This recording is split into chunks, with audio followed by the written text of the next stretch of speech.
എത്രയാനന്ദമേ ജീവിതം, ഭീതി തെല്ലുകില്ല ജീവിതം.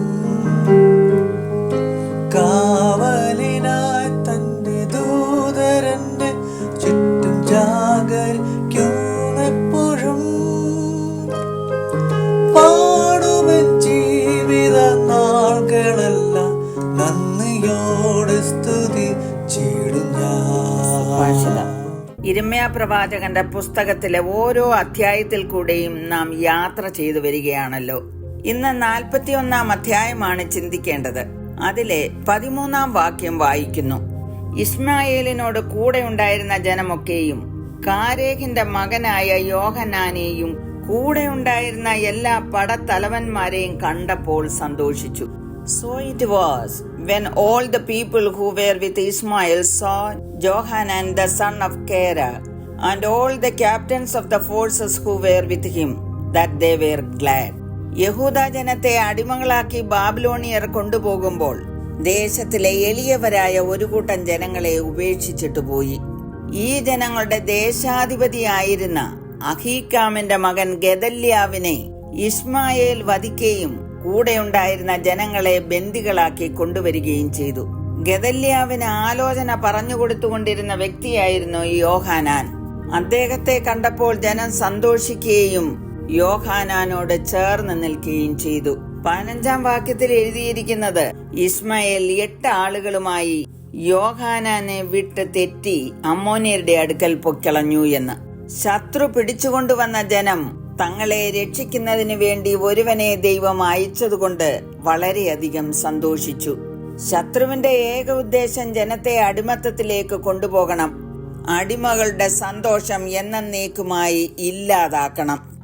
ജീവിതത്തിൽ ഒരിക്കലും സ്വാതന്ത്ര്യം അനുഭവിക്കരുത്.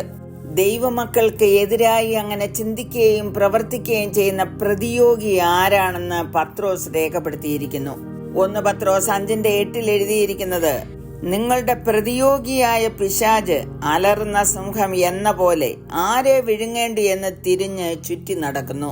അതിന് നാം എന്താണ് ചെയ്യേണ്ടതെന്ന് അവിടെ തന്നെ എഴുതിയിട്ടുണ്ട്. നിർമ്മതരായിരിപ്പീൻ, ഉണർന്നിരിപ്പീൻ. ദൈവത്തിന്റെ മക്കൾ സുബോധമുള്ളവരായിരിക്കണം, ജാഗരൂകരുമായിരിക്കണം. നമ്മുടെ ശത്രുവായ പിശാചിന്റെ ആക്രമണങ്ങൾ എങ്ങനെ വരുന്നു എന്നുള്ളത് നാം നിരീക്ഷിക്കേണ്ടതുണ്ട്. അവൻ സിംഹം എന്ന പോലെ അലറിയേക്കാം.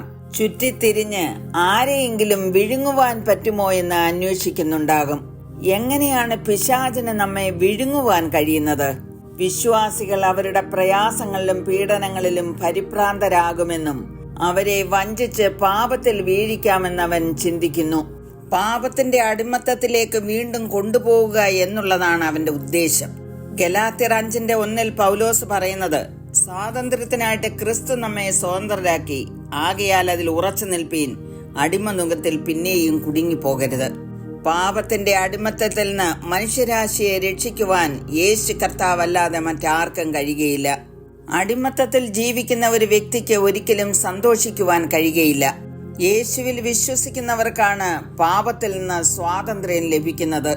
ക്രിസ്തുവിൽ കൂടെ നമുക്ക് ലഭിച്ചിരിക്കുന്ന സ്വാതന്ത്ര്യത്തിൽ നാം ഉറച്ചു നിൽക്കണം. അടിമനുഖത്തിൽ പിന്നെയും കുടുങ്ങിപ്പോകരുത്. അങ്ങനെയുള്ളവർക്കാണ് ജീവിതത്തിൽ സന്തോഷത്തോടും സമാധാനത്തോടും ജീവിക്കുവാൻ കഴിയുന്നത്.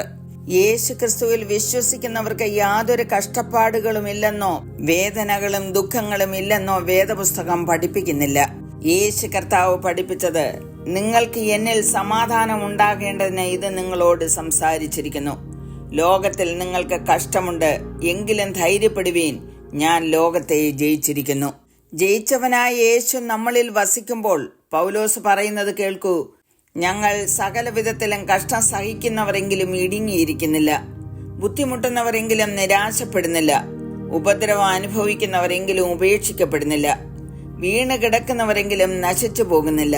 അതുകൊണ്ട് പൗലോസ് വീണ്ടും പറയുന്നത്, കർത്താവിൽ സന്തോഷിപ്പീൻ, സന്തോഷിപ്പീൻ എന്ന് ഞാൻ പിന്നെയും പറയുന്നു. പ്രാർത്ഥിക്കാം. യേശു ക്രിസ്തുവിൽ കൂടി ഞങ്ങൾക്ക് നൽകിയിരിക്കുന്ന സന്തോഷവും സമാധാനവും അനുഭവിച്ച് ജീവിപ്പാൻ അവിടുന്ന് കൃപ ചെയ്യണമേ എന്ന് അങ്ങയോട് അപേക്ഷിക്കുന്നു.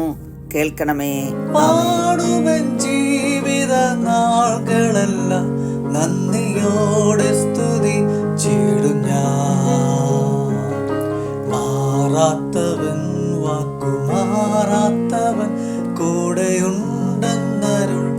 ചെയ്തവൻ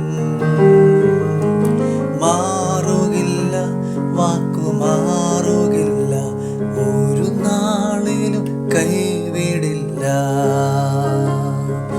മാറുകില്ല, വാക്കു മാറുകില്ല, ഒരു നാളിലും